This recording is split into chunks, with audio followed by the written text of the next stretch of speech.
Hey everyone, so today I will be filming a video based on my cancer journey and how I got my cancer diagnosis.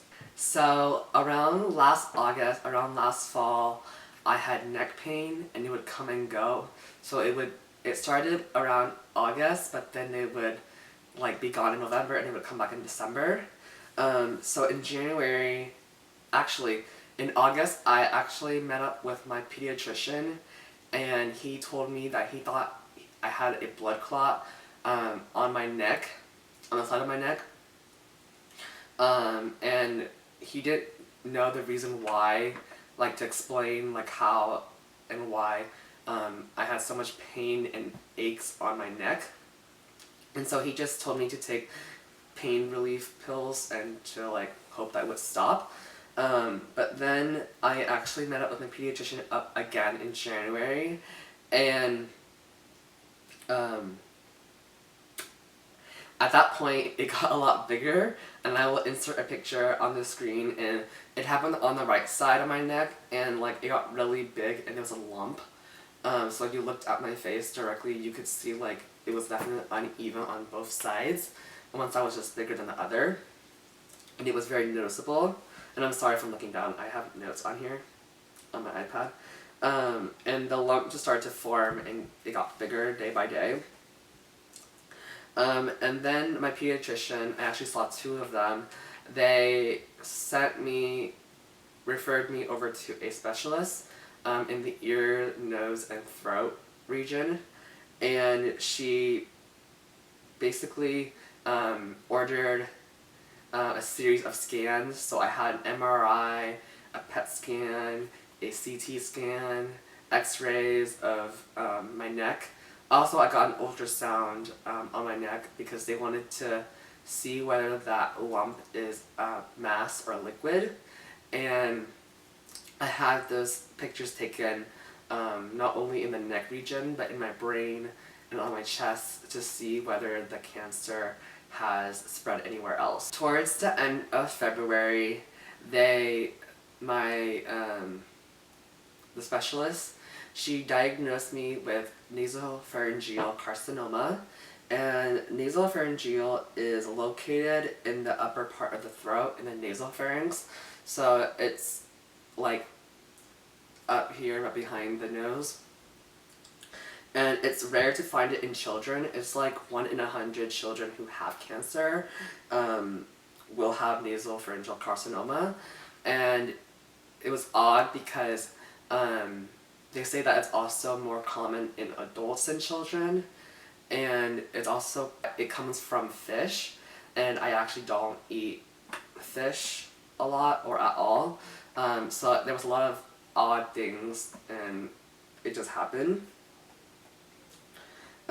And how they would look at it is that she had this scope thing. It was this string, and it went up my nose, through my nose, and then down the back of my throat, and it was very uncomfortable. But basically, at the end of that scope, it had a camera, so they could see what was inside my my neck, and to see the tumor. And then the other end was connected to a screen, so they could exactly see what was going on. So in between the diagnosis, which was towards the end of February, and my first cycle of chemo, which happened towards the end of March, like I said before, I got an ultrasound, and then I had a series of scans, the MRI, CT, PET, x-rays. And then I also had 2 biopsies. The first one was a needle biopsy, so they wanted to, basically I was not under. I laid there and they had a needle and it would pop, and I guess it would take a patch of your skin or the tissue, and they wanted to test if that patch of skin was cancerous. So they did that on the lump, the big lump on my neck, and then and other areas of my neck multiple times to test different areas. And then the second biopsy was a procedure, so I actually did go under for that one, and they basically went through my nose, and they would take pieces of the tumor out. And that one, it was a outpatient, so I went in the morning, and then I left in the evening, and I remembered that week was very stressful because I had a lot of tests, and 2 days after that procedure, I had my SATs, so it was really stressful, and my nose was hurting and bleeding a lot. And then shortly after, I had a port surgery on the upper right side of my chest, and basically with a port. Hey guys, today's my first day of chemotherapy, and they have this thing connected to my port that I had surgery on last week. It went very, very well, and it was very easy, so no pain involved. It eliminates needle sticks, so whenever they have to draw my blood, they wouldn't have to keep poking my arm. And it attached to my veins, so it's also an outpatient surgery, so I went in the morning and I left later that day. And basically it attaches to a vein, and then that's how they deliver chemo and fluids. So it would be like a needle, and then it would connect through tubes, and the tubes connected to an IV pump, which I will also have a picture pop up. And basically when I'm in the hospital for my chemo and fluids, I would have to pull that thing around, and my oncologist said that the thing was like my best friend, because wherever I went, it followed me, or I had to pull it along with me. And basically, it would be attached to my body, like all the days I'm in the hospital until I leave, and then they de-access, they take the needle out, and then that's it. So for my diagnosis, they told me that I would have to have two types of treatment. I had chemotherapy and radiation therapy. I had chemo first and then radiation later. In total, I have 5 rounds or 5 cycles of chemo. That just means 5 times of chemo that I was in the hospital for. Each round took about 4 to 5 days. The first 3 rounds took 5 days, and then the last 2 rounds took 4 days. And I remember feeling very nauseous.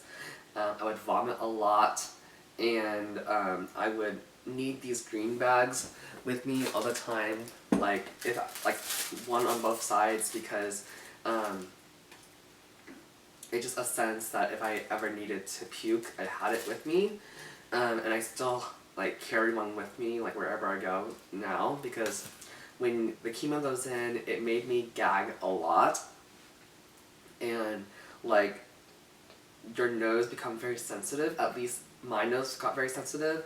So if I smelled something that I didn't like, I would gag, or I would start puking. I had 1 cycle in March, 1 in April, 1 in May, and then 2 in June. At the moment, I am done with chemo. So I started radiation about by the 4th cycle of my chemo, so it overlapped a tiny bit. And during those days when I had both treatment at once, it was terrible. I felt super tired, and I would get admitted, and then I would go over to radiation in the morning, and then come back, and then they would hook me back up, and then basically do that for several days until I'm done. But for radiation, which I will get into more details later, that's an everyday things, except for weekends. While chemo, I had about a 2.5 week break in between each cycle.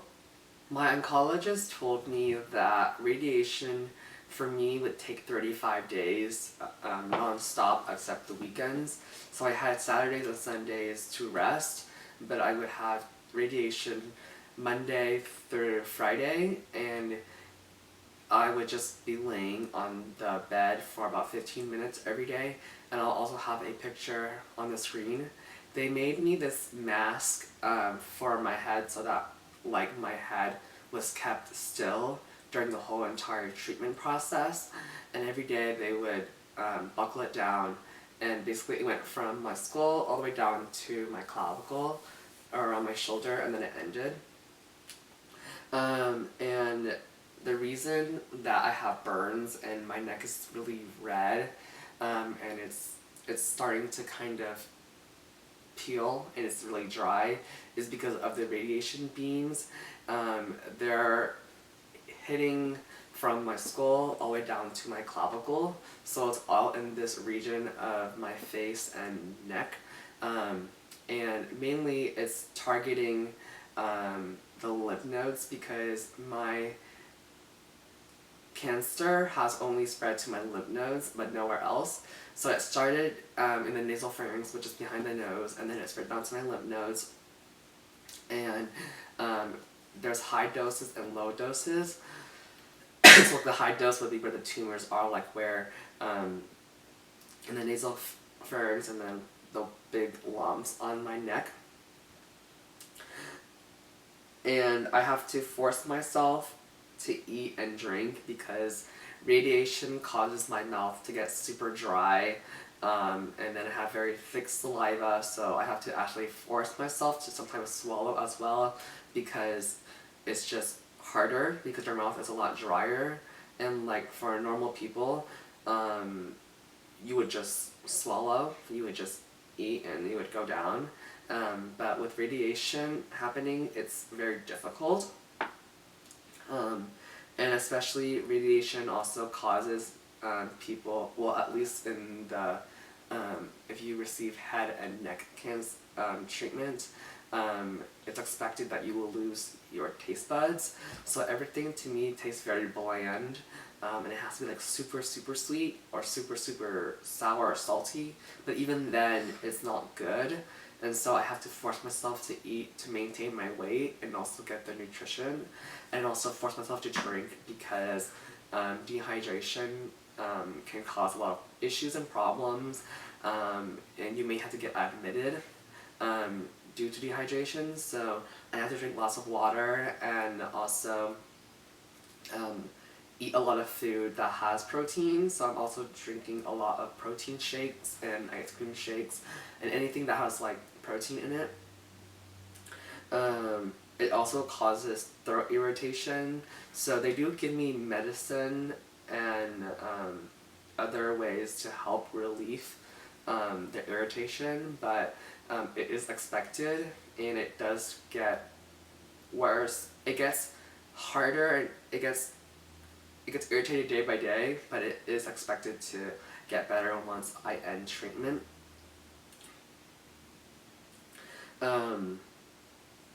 So it's just really hard on the mouth, and you also have to take care of your mouth and your oral hygiene, because your mouth is more susceptible to bacteria forming due to the fact that you don't have a lot of saliva, and you don't want bacteria to form in your mouth. Like mouth sores are common, and it just causes a lot of problems, and it's difficult to eat.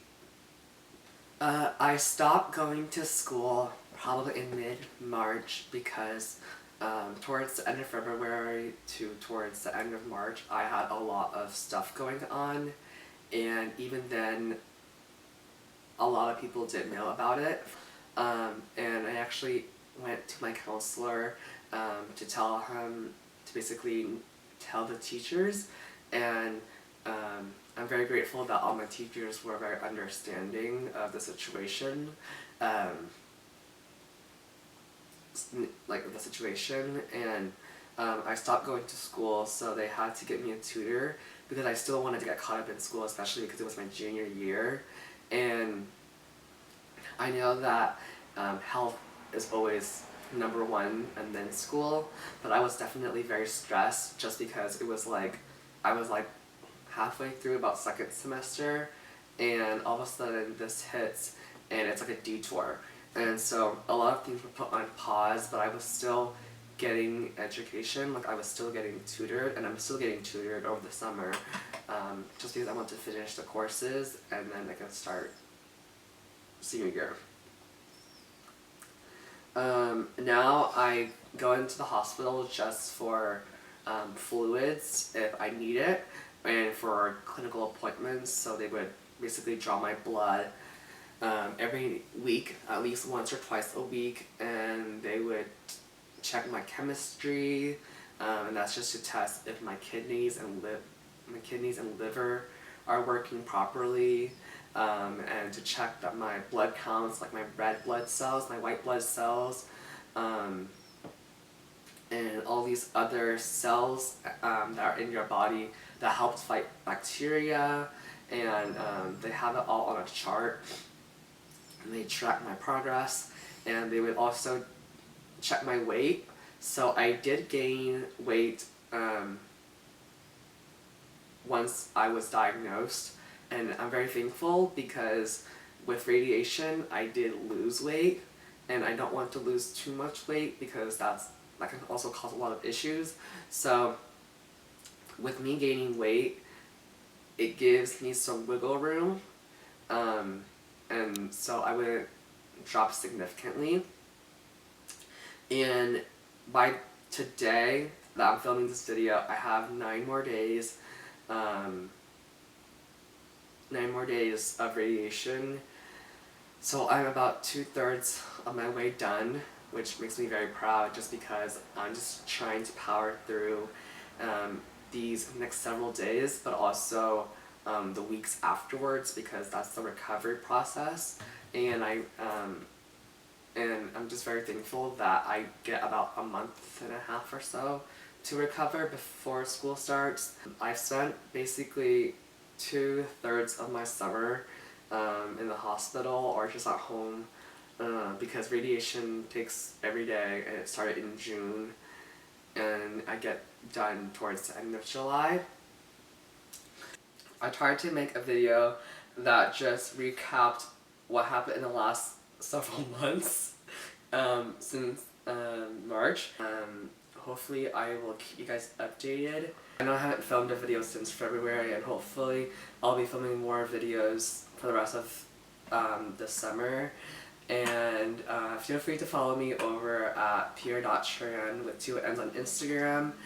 And also, remember to like, comment, and subscribe.